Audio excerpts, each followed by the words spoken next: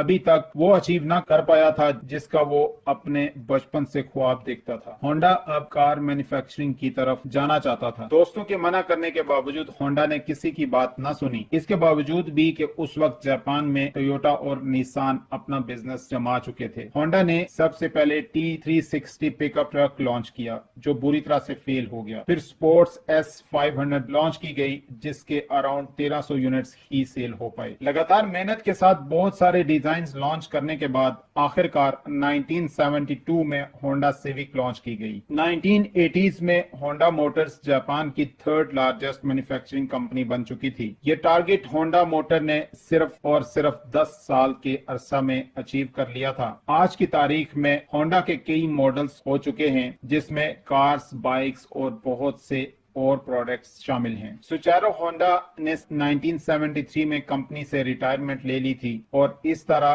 ان کا یہ سفر 5 اگست 1991 کو اختتام پذیر ہوا اور وہ اس دنیا فانی سے کوچ کر گئے۔ اس کیس سٹڈی میں ہونڈا سچارو کی سٹوری میں آپ کو انٹرسٹنگ پارٹ کون سا لگا کامنٹس میں ضرور بتائیے گا۔ ناظرین، اسی طرح کے انفارمیٹیو اور انٹرسٹنگ ویڈیوز کے لیے ہمارے چینل کو سبسکرائب کر لیجیے گا، بیل آئیکن پہ کلک کر لیجیے گا اور اگر ویڈیو اچھی لگے تو اسے لائک اینڈ شیئر ضرور کیجیے گا۔ نیکسٹ ویڈیو تک اپنا بہت سارا خیال رکھیے گا۔